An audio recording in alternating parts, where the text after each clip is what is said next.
வணக்கம் நண்பர்களே. ஒரு பழமொழி உண்டு, வெறும் பாத்திரம்தான் அதிகம் சத்தம் போடும். நிறைந்த குடம், அதாவது உண்மையான வெற்றியாளன் என்னைக்குமே தழும்ப மாட்டான், சத்தம் போடங்காட்டான். இன்னைக்கு நம்மள பல பேர் தோத்து போறதுக்கு முக்கிய காரணமே நம்ம திட்டங்களை ஊர் முழுக்க தம்பட்டம் அடிக்கிறது தான். நான் இதை செய்ய போறேன், அதை சாதிக்க போறேன்னு கத்துறீங்க.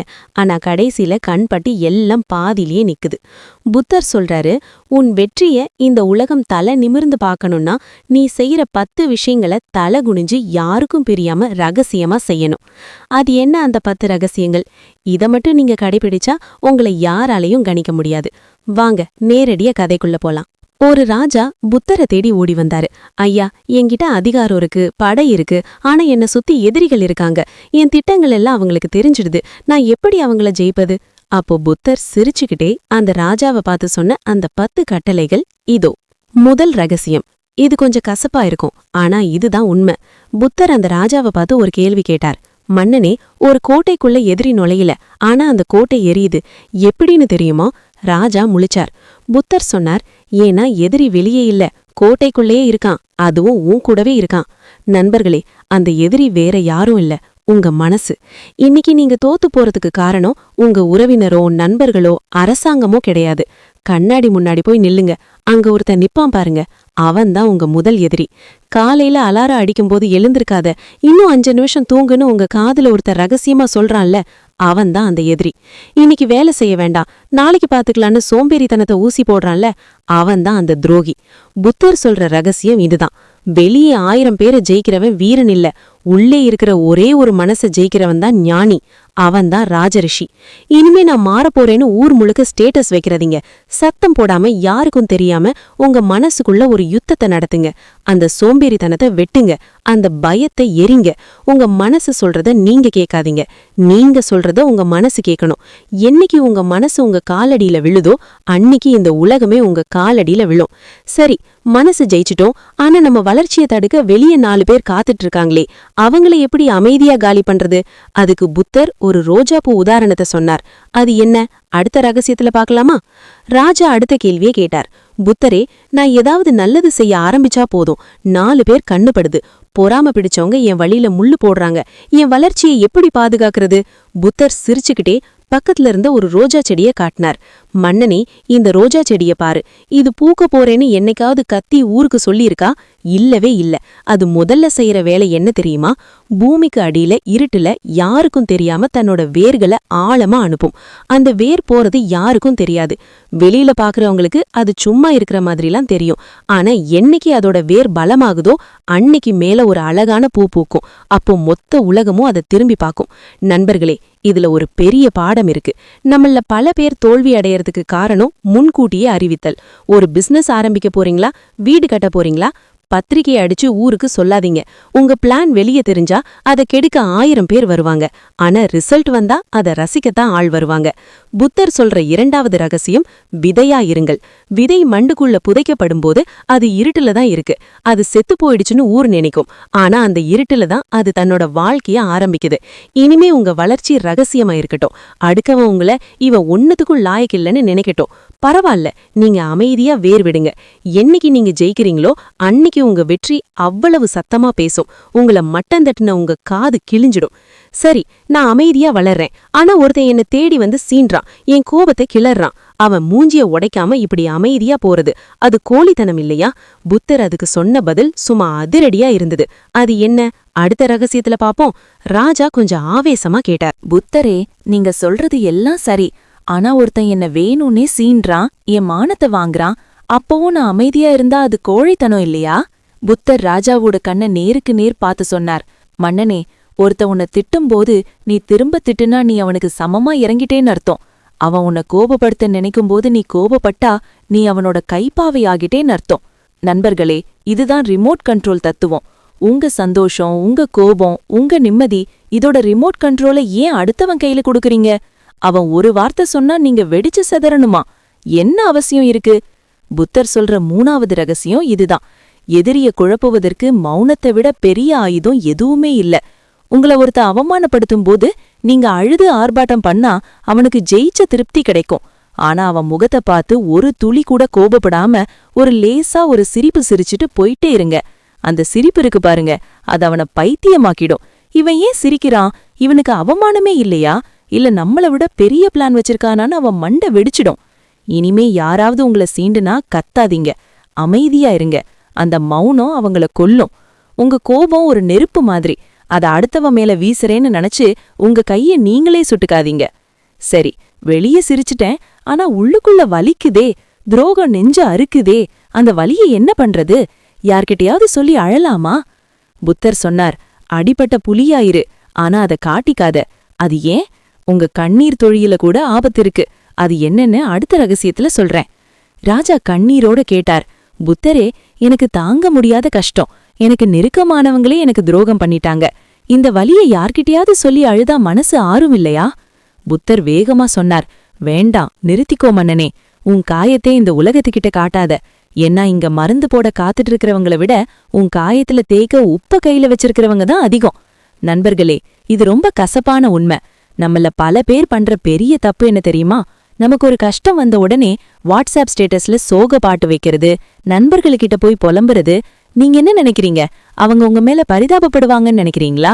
இல்லவே இல்ல.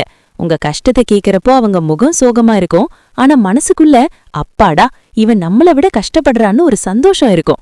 அது மட்டும் இல்ல, என்னைக்காவது ஒரு சண்டை வரும்போது அன்னைக்கே நீ பிச்சைக்கார மாதிரி வந்து நின்னியேன்னு சொல்லி காட்டுவாங்க. புத்தர் சொல்ற 4வது ரகசியம், ஒரு காயப்பட்ட சிங்கத்தை பார். சிங்கத்துக்கு காயம் பட்டா அது காட்டுல கத்தி ஊற கூட்டாது. யார் கண்ணுக்கும் தெரியாத ஒரு குகைக்குள்ள போய் தனிமையில படுத்துக்கும்.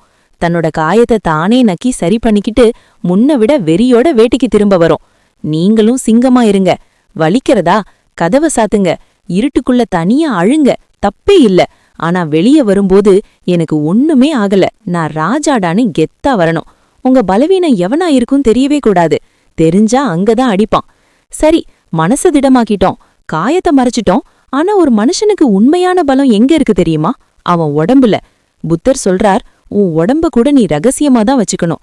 ஜிம்முக்கு போறதையே ரகசியமா வச்சுக்கணும். 6 பேக் வைக்கிறது தப்பா? இல்ல, அதுக்கு பின்னாடியும் ஒரு பெரிய தந்திரம் இருக்கு. அது என்னன்னு அடுத்த ரகசியத்துல சொல்றேன். ராஜா சோர்வாக கேட்டார், புத்தரே, என் மனசு என்னவோ உறுதியாதான் இருக்கு, ஆனா என் உடல் ஒத்துழைக்க மாட்டேங்குது. சீக்கிரம் சோர்ந்து போறேன், பயம் வந்தா கை நடுங்குது. புத்தர் சொன்னார், மன்னனே, உன் வாள் எவ்வளவு கூர்மையா இருந்தாலும் அதை பிடிச்சிருக்கிற கை நடுங்குனா அந்த வாளால் ஒரு பயனும் இல்ல.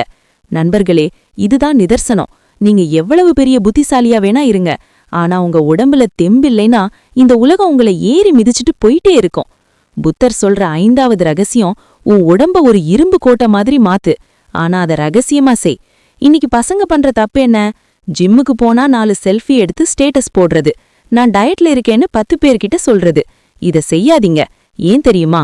நீங்க கஷ்டப்படுறது யாருக்கும் தெரியக்கூடாது. ஆனா ஒரு நாள் நீங்க கூட்டத்துல நடந்து வரும்போது உங்க தோரணை, உங்க நட, உங்க கண்ணுல இருக்கிற தீ, இத பார்த்து எதிரி மிரளணும். இவன் எப்ப இப்படி மாறினா? நான் அவன் குழம்பி போகணும். ஆரோக்கியம்ங்கிறது விளம்பரம் இல்லை, அது உங்க தனிப்பட்ட சொத்து. நோயுற்ற உடம்புல ஆரோக்கியமான சிந்தனை தங்காது. சோம்பேறியா இருக்காதீங்க, உங்க உடம்ப செதுக்குங்க. யாருக்கும் தெரியாம வியர்வை சிந்துங்க. நாளைக்கு மேடையில நிக்கும்போது அந்த வியர்வை தான் உங்களுக்கு ஒளியா மாறும். உடல் பலம்தான் மனபலத்தின் அஸ்திவாரம். சரி நண்பர்களே, இப்போ மனசு ரெடி, உடம்பு ரெடி. காயத்தை மறைச்சாச்சு. இப்போ களத்துல இறங்கி ஜெயிக்கணும். ஆனா ஒரே ராத்திரியில கோடீஸ்வரன் ஆயிட முடியுமா? நிறைய பேர் அங்கதான் தப்பு பண்றாங்க. வேகமா போறேன்னு விழுந்துடுறாங்க. ஆனா புத்தர் தண்ணீரை பார்த்து பாடம் கத்துக்கோன்னு சொன்னார். தண்ணீருக்கும் வெற்றிக்கும் என்ன சம்பந்தம்? அது ஒரு ஸ்லோ பாய்சன் மாதிரி. அது என்னன்னு அடுத்த ரகசியத்துல பாப்போம். ஒரு நிமிஷம் மூச்சை இழுத்து விடுங்க. இப்ப வரைக்கும் நாம பார்த்த 5 ரகசியங்கள் சாதாரண விஷயம் இல்ல. இது ஒரு ராஜாவோட அடிப்படை தகுதிகள். மறந்துடாதீங்க. 1. உனக்கு நீயே எதிரி. உள்ளே நடக்கிற யுத்தத்தை முதல்ல ஜெய்யு. 2. வேர்களைப் போல இரு. வெளிய சப்தம் போடாம உள்ளுக்குள்ள ஆழமா வளரு. 3. சிரிப்பே ஆயுதம். எதிரிக்கு உன் மௌனம்தான் மரண அடி. 4. சிங்கத்தின் குணம். காயத்தை மறைச்சுவை, எவன்கிட்டையும் காட்டாத. 5. இரும்பு கோட்டை. உடம்ப ரகசியமா செதுக்கு, பாக்குறவன் மிரளணும். நண்பர்களே, இந்த 5 விஷயங்கள் உங்களை ஒரு வீரனா மாத்தும். ஆனா இனிமே பார்க்க போற அடுத்த 5 விஷயங்கள் தான் உங்களை ஒரு ராஜாவா மாத்த போகுது. குறிப்பா அந்த 7வது ரகசியம், தோல்வியையே வெற்றியின் படிக்கட்டா மாத்திர வித்த. தயாரா? வாங்க 6வது ரகசியத்தை உடைப்போம். ராஜா அவசரமா கேட்டார், புத்தரே, எனக்கு பொறுமை இல்ல. நான் வேகமா ஜெயிக்கணும். ஒரே ராத்திரியில என் ராஜ்யம் பெருசாகணும். அதுக்கு ஏதாவது குறுக்கு வழி இருக்கா? புத்தர் அமைதியா பக்கத்துல இருந்த ஒரு பாறையை காட்டினார். அந்த பாறையின் நடுவுல ஒரு பெரிய ஓட்டை இருந்தது. புத்தர் கேட்டார், மன்னனே, இந்த பாறைக்குள்ள ஓட்டை போட்டது யாரு? ஏதாவது இரும்பு சுத்தியலா? ராஜா சொன்னார், இல்ல புத்தரே, மேலிருந்து விழறல் இந்த தண்ணீர் துளி. நண்பர்களே, இங்கதான் ஒரு பெரிய மேஜிக் இருக்கு. பாறை ரொம்ப வலிமையானது, தண்ணீர் ரொம்ப மென்மையானது. ஆனா அந்த தண்ணீர் விடாம அடிச்சதுனால அந்த பாறையே உடைஞ்சு போச்சு. புத்தர் சொல்ற 6வது ரகசியம், வெற்றிங்கிறது ஒரு ஸ்பிரிண்ட் ஓட்டம் இல்ல, அது ஒரு மாரத்தான். இன்னைக்கு நம்ம ஆளுங்க பண்ற தப்பு என்ன? முதல் நாள் ஜிம்முக்கு போய் 5 மணி நேரம் ஒர்க் அவுட் பண்ணுவாங்க. அடுத்த 1 மாசம் அந்த பக்கமே போக மாட்டாங்க. ஒரு நாள் ராத்திரி பூரா படிப்பாங்க. அப்புறம் புக்கு தொடவே மாட்டாங்க. இதுக்கு பேரு முயற்சி இல்ல, இதுக்கு பேரு ஆவேசம். ஆவேசம் இருந்தா ஜெயிக்க முடியாது. நீங்க வேகமா ஓட வேண்டாம், ஆனா நிக்காம நடங்க. தினமும் ஒரு செங்கல் வைங்க, ஆனா அத தினமும் வைங்க. யார் கண்டுக்கும் தெரியாம நீங்க தினமும் செய்யற அந்த சின்ன வேலைதான் ஒரு நாள் காம்பவுண்ட் எஃபெக்ட் ஆகி பெரிய வெற்றியை கொடுக்கும். தண்ணீர் மாதிரி இருங்க, மெதுவா இருங்க, ஆனா விடாப்புடியா இருங்க. சரி, நான் விடாம முயற்சி பண்றேன், ஆனா திடீர்னு கால் சிறுக்கி விழுந்துட்டேன். எல்லாம் போச்சு, தோல்வி அடைஞ்சிட்டேன். இப்ப என்ன பண்றது? நிறைய பேர் இங்கதான் தற்கொலை வரைக்கும் போறாங்க. ஆனா புத்தர் தோல்விய குப்பையில போடாத, அது ஒரு தங்கம்னு சொன்னார். தோல்வி எப்படி தங்கமாகும்? அது ஒரு வியப்பான ரகசியம். அடுத்து பார்க்கலாமா? ராஜா தலை குனிந்து சொன்னார், புத்தரே, நான் முயற்சி பண்ணேன், ஆனா தோத்துட்டேன். இப்போ எல்லோரும் என்னை பார்த்து சிரிக்கிறாங்க. எனக்கு அவமானமா இருக்கு. நான் எப்படி வெளியே தலை காட்டுறது? புத்தர் ராஜாவோட தோலை பிடிச்சு சொன்னார், மன்னனே, விழுந்தது அவமானம் இல்ல, ஆனா விழுந்துட்டேன்னு ஊர் முழுக்க அழுதுகிட்டு திரியறதுதான் அவமானம். நண்பர்களே, நல்லா கவனிங்க. தோல்விங்கிறது ஒரு குப்பை கிடையாது, அது ஒரு உரம். ஆனா அந்த உரத்தை நீங்க சரியா பயன்படுத்தணும். புத்தர் சொல்ற 7வது ரகசியம், தோல்வி அடைஞ்சியா, கதவை சாத்து, தாழ்பால் போடு, தனிமையில உட்காரு. ஊர்ல போய் நான் தோத்துட்டேன், என் நேரம் சரியில்லைன்னு புலம்பாதீங்க. உங்க தோல்விய ஒரு போஸ்ட்மார்ட்டம் பண்ணுங்க. ஏன் தோத்தோம்? எங்க தப்பு நடந்துச்சு? எவன் காலவாரினா? இதையெல்லாம் ரகசியமா அனலைஸ் பண்ணுங்க. ஒரு இரும்பு நெருப்புல எவ்வளவுக்கு எவ்வளவு அடி வாங்குதோ அவ்வளவுக்கு அவ்வளவு கூர்மையான வாளா மாறும். நீங்களும் அந்த அடி வாங்குற இரும்புதான்.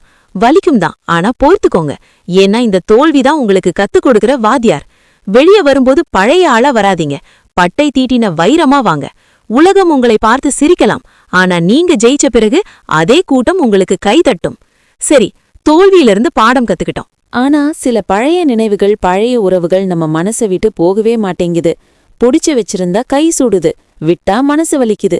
புத்தர்கிட்ட ராஜா இதையே கேட்டார், எப்படி என் கடந்த காலத்தை மறைக்கிறது? அதுக்கு புத்தர் ஒரு எரியிற கங்கு உதாரணத்தை சொன்னார். அது என்ன, அடுத்த ரகசியத்துல பாப்போம். புத்தர் தரையிலிருந்த ஒரு சூடான நெருப்பு துண்ட கையில எடுக்க சொன்னார். ராஜா பதறி போய் சுடும் சாமின்னு கைய பின்னாடி இழுத்தார். புத்தர் சிரிச்சுக்கிட்டே கேட்டார், கையில எடுத்தா சுடும்னு தெரிஞ்சு அதை தொட பயப்படுற, ஆனா மனசுல பழைய குப்பைகளை சுமந்துகிட்டே இருக்கியே, அது உன்னை தினமும் சுட்டுக்கிட்டு இருக்கிறது உனக்கு தெரியலையா? நண்பர்களே, கோபத்தையும் கடந்த காலத்தையும் பிடிச்சு வச்சிருக்கிறது எப்படின்னா, அடுத்தவன் மேல வீசுறதுக்காக எரியிற நெருப்ப நாமளே கையில பிடிச்சு வச்சிருக்கிறது மாதிரி. அவன் மேல படுதோ இல்லையோ, முதல்ல உங்க கைதான் வேகும். புத்தர் சொல்ற 8வது ரகசியம், கயிறை விட்டுவிடு. Just drop it. எது உங்களை விட்டு போச்சோ அது குப்பையில போட வேண்டிய விஷயம்னு முடிவு பண்ணுங்க. காதலியா இருக்கலாம், நண்பனா இருக்கலாம், இழந்த பணமா இருக்கலாம். ஐயோ போச்சேன்னு அழுதுகிட்டு இருந்தா புதுசா வர்ற வாழ்க்கை உங்க கைக்கு வராது. கை காலியா இருந்தாதான் புதுசா எதையும் பிடிக்க முடியும். பழைய நினைவுகளை யாருக்கும் தெரியாம ஒரு மூட்டையா கட்டி மனசுல இருக்கிற இருட்டு கிணத்துல தூக்கி போடுங்க. திரும்பி எட்டியே பார்க்காதீங்க.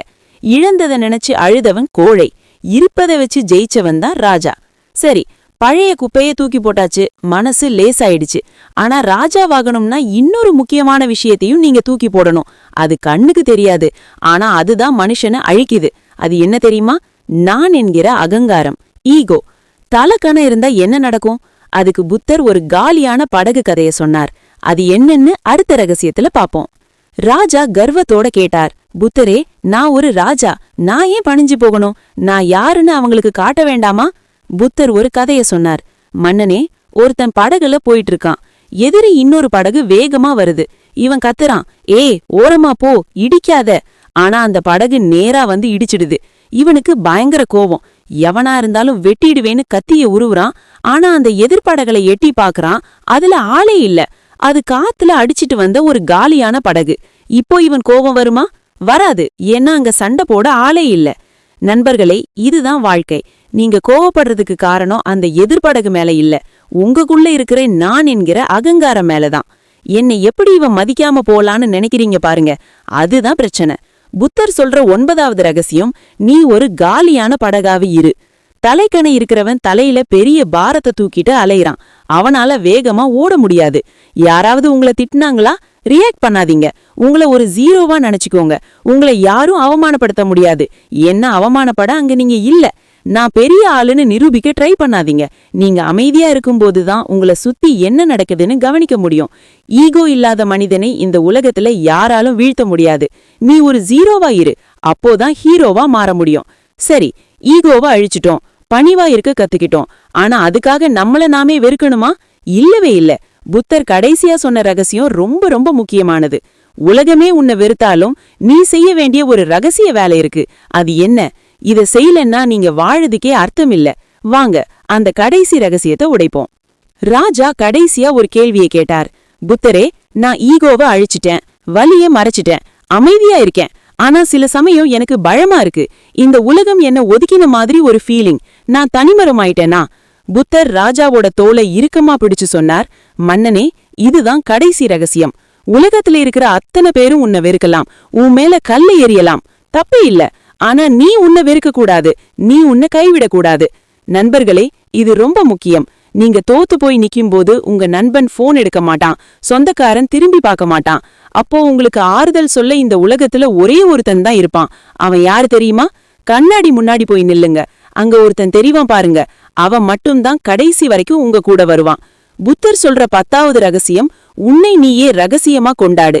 Celebrate your self secretly. தினமும் காலையில யாருக்கும் தெரியாம கண்ணாடி முன்னாடி நில்லுங்க. உங்க கண்ணை பார்த்து நீங்களே சொல்லுங்க, மச்சான், எவன் நம்பலனாலும் நான் உன்னை நம்புறேன்டா. நீ ஒரு ராஜா, உன்னால முடியும். இதை நீங்க உங்களுக்குள்ள சொல்லிக்கிற வரைக்கும் வெளியே எவன் உங்களை நிராகரிச்சாலும் உங்களுக்கு வலிக்காது. உன்மேல் நீ வைக்கிற நம்பிக்கைதான் உன் முதல் வெற்றி. உன்னை நீ நம்புனா இந்த உலகம் உன்னை நம்பியே ஆகணும், வேற வழியே இல்ல. நண்பர்களே, சிங்கம் வேட்டையாடுறதுக்கு முன்னாடி சத்தம் போடாது. கழுகு மேகத்தை தாண்டி பறக்கும்போது கத்திக்கிட்டே பறக்காது. உண்மையான வெற்றியாளன் தன்னோட அடுத்த மூவ் என்னன்னு எதிரிக்கு காட்ட மாட்டான். நீங்களும் உங்க லட்சியத்தை அடையிற வரைக்கும் அமைதியா இருங்க. Stay silent. வாய மூடுங்க. Work hard. இந்த வீடியோ உங்க மனசுல ஒரு சின்ன பொரிய பத்த வச்சிருந்தா மறக்காம ஒரு லைக் பண்ணுங்க. இந்த 10 ரகசியத்தையும் கடைபிடிச்சு நான் ரகசியமா ஜெயிப்பேன்னு யாருக்கெல்லாம் நம்பிக்கை இருக்கோ அவங்க மட்டும் கமெண்ட்ல சைலண்ட் வின்னர் அப்படின்னு டைப் பண்ணுங்க. முக்கியமா நம்ம லா ஆஃப் அட்ராக்ஷன் சேனலுக்கு சப்ஸ்கிரைப் பண்ணுங்க. அடுத்த வீடியோல இதை விட ஒரு வெறித்தனமான பாடத்தோட உங்களை சந்திக்கிறேன். அடுத்த வீடியோல சந்திப்போம். அது வரைக்கும் சத்தம் போடாதீங்க, சாதிச்சு காட்டுங்க. நன்றி.